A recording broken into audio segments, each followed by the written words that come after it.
Hello everyone! Welcome back to my channel!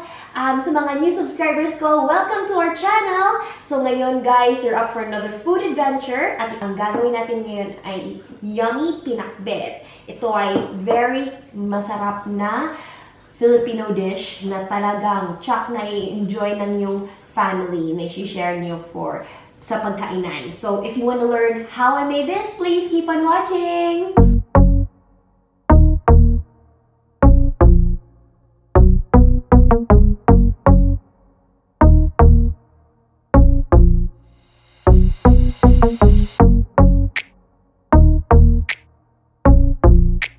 Ang kailangan natin na ingredients para sa ating yummy pinakbet ay kailangan natin ng onions, kailangan natin ng garlic, kailangan natin ng kalabasa, kailangan natin ng 100 grams ng pork. Hindi ko niramihan ng yung pork kasi gusto ko yung star ng pinakbet is yung vegetable talaga. Kailangan natin ng isang pirasong eggplant at saka kailangan natin ng okra nor broth cubes. Pork broth cubes yung ginamit ko kasi pork yung meat natin para sa sangkap ng ating pinakbet. At saka konting string beans. So nasa sa inyo na kung gaano karaming vegetable yung gusto nyo. Kung mahilig kayo sa parehas ko na mahilig sa kalabasa, dinamihan ko yung kalabasa.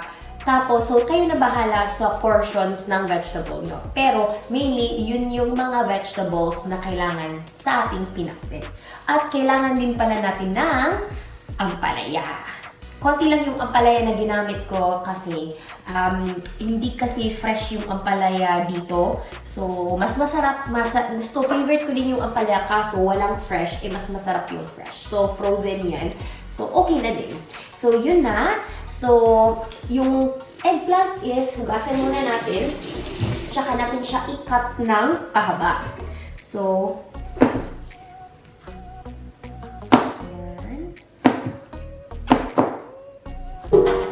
cut natin yung pahaba. Yung eggplant. Yung maganda sa pinakbet, this is a very traditional Filipino recipe. At ang gusto ko dito is napaka-masustansya niya. Kasi sa dami ng gulay na hinahalo mo sa iyong dish. So yung pinakbet is one of the favorite dishes of many Filipinos. So, any lang nakahaba. Anyway, maghahalo rin yan sila. Lagay natin siya sa ating ayan. Cut din natin yung ating okra. Cut ng pahaba rin. Kunin natin yung mga head ng okra.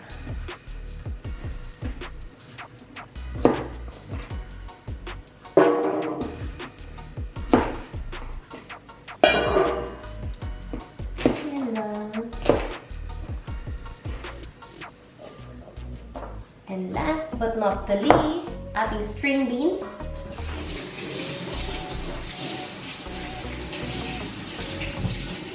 Madali lang tong string beans para same yung pagka-cut niya. Yan lang siya. Snap lang siya.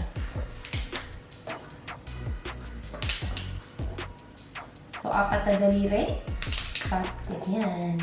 So, yan. In that way, uniform yung length ng inyong sa string beans na pagka-cut. Kaya natira. Ganyan. O maybe garlic pa na. Ayan natin. So, yun na. And that, we're ready to cook. So, we're ready to cook, guys. So, gagawin natin muna is, painitin muna natin yung ating pan kung saan natin iluluto yung ating pinakbet. So, once mainit na yung pan nyo, or kahit hindi pa siya mainit, lagyan nyo na ng oil. Oil para ready na pang gisa ng ating garlic at onion.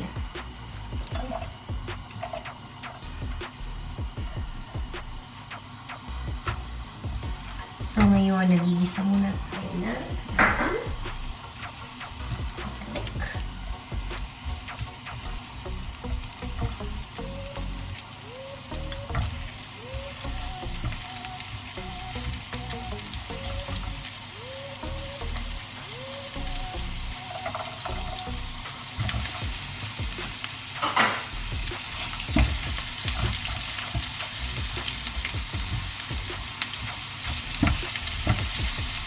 So, gisa-gisa muna tayo. Hintayin natin na maluto yung ating, mag-translucent yung ating onions. Pag happy na kayo sa paggisa, lagyan na natin yung pork.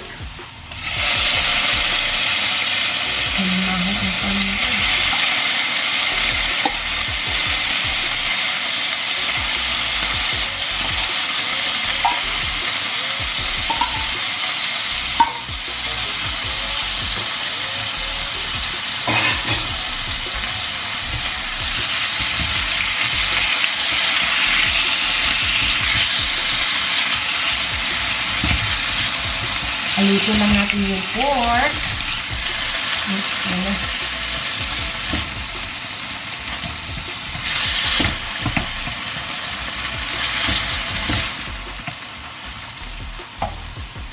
Tsaka na natin siya timplahan pag lumabas na yung natural flavor ng pork at tsaka ng gisa. Yan yung sikreto ng paggisa. While waiting, takman na natin.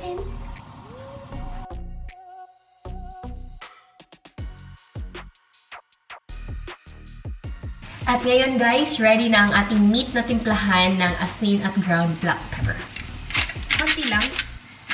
Kasi anyway, mamaya i-adjust pa natin yung lasa ng ating pagkain.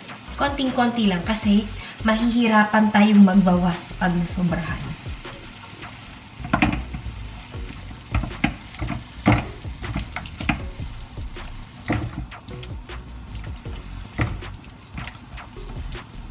At this time, ready na natin, first natin ihahalo ng vegetable is yung ating kalabasa. Kasi yun yung pinakamatigas. So, kailangan natin siyang iuna para maluto siya.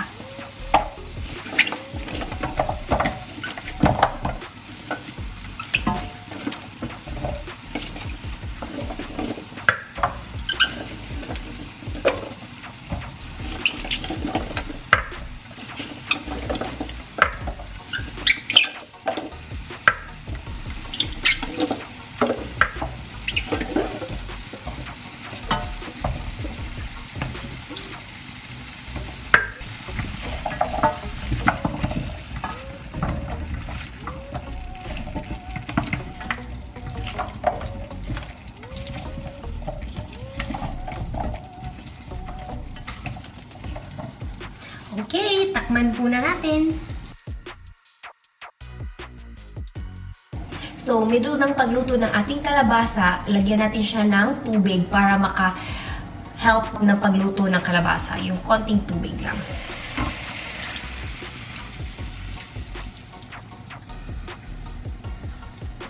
Tapos, intayin natin na maluto yung ating kalabasa tsaka yung ating meat. Now, yung gusto ko sa style ng pinakbet, ayoko yung overcooked na vegetables. So, kung feeling ko tender, tamang-tama yung tenderness ng kalabasa, pwede ko na idagdag yung ibang mga ingredients natin. So, ito na guys. Happy na ako sa texture ng ating squash at timplahan natin siya ng konting toyo. So, nasa sa inyo na siguro, estimate ko is mga around 1 tablespoon ng toyo.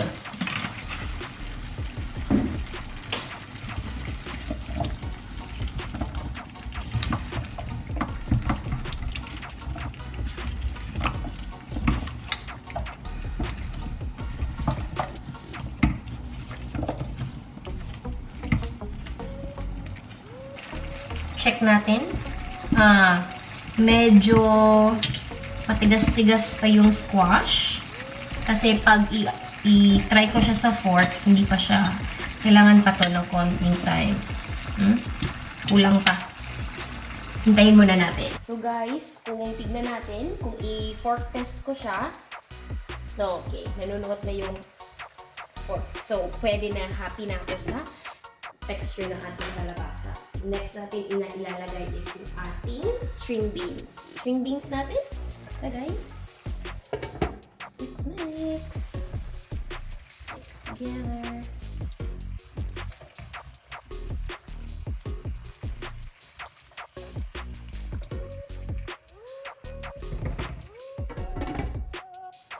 So, nakalimutan kong ilagay ito kanina, but yung pork broth cubes natin, pwede natin ihalo sa ating vegetables. Yan. At saka, yan nagbibigay ng meaty flavor ng ating dish. Anyway,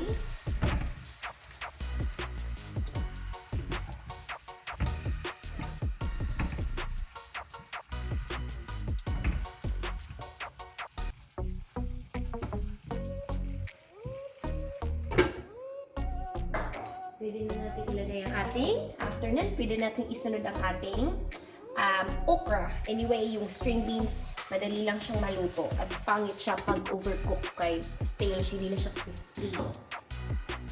Halo again.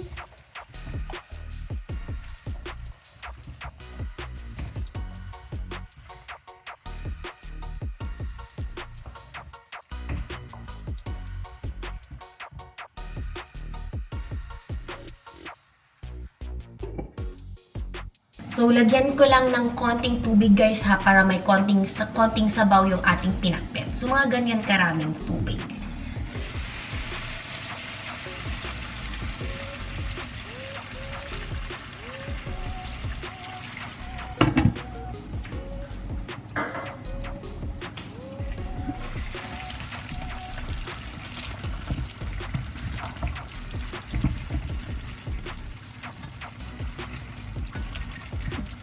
Pwede na natin isunod yung ating eggplant.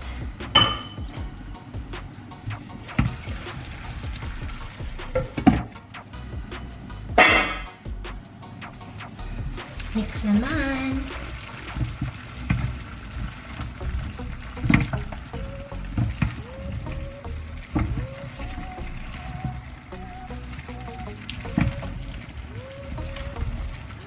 Talaga naman.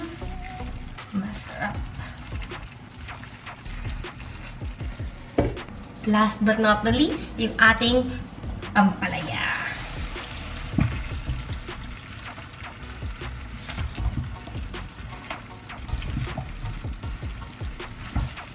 So, yung ating vegetable kasi is nag-a-absorb din siya ng water para yung maluto siya. So, ginagawa ko, tinatansya ko na lang, dagdag ng tubig sa ayon sa gusto natin na sabaw. Kung ayaw nyo yung medyo masyadong masabaw na pinakbet, wag nyong damihan ng tubig.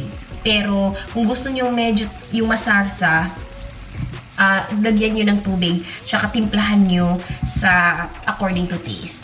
So, ang ating secret ingredient para lalong maging special ang ating yummy pinakbet is itong oyster sauce. Kasi yung oyster sauce, meron siyang sweet, na meron siyang salty, mixed salty flavor, at nagbibigay siya ng masarap na flavor sa ating pinakbet. So, konti lang, siguro mga 1 tablespoon. Tansya-tansya ko lang.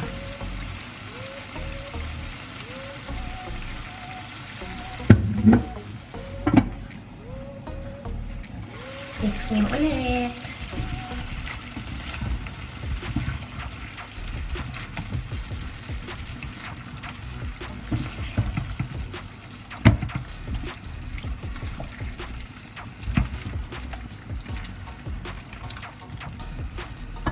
So yan, lagyan ko lang siya ng konting tubig.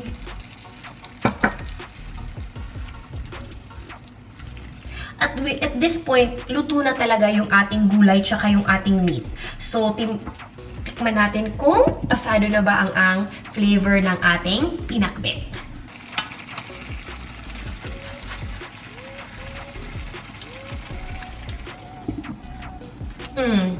Sarap na siya. Gustong-gusto ko yung lasa. I love it. Yung iba guys ha is optional. Nilalagyan nila ng bagoong.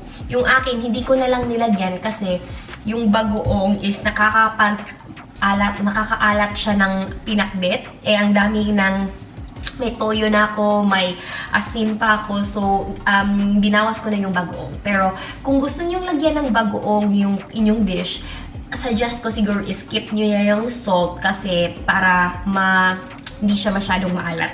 Alright? Alright. And this is our dish. Patayin ang apoy and we are ready to serve. Now, ngayon guys, tikman natin yung niluto nating pinakbet. So, sabay-sabay natin kainin ng lahat ng gulay, including ng pork.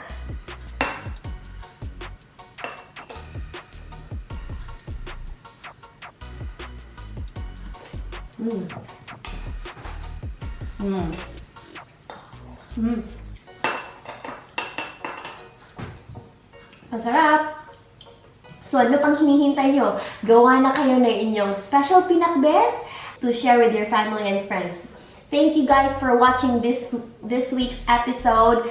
Please don't forget to subscribe, leave a comment down below, share this video, and don't forget that good food is meant to be shared. See you again soon. Bye!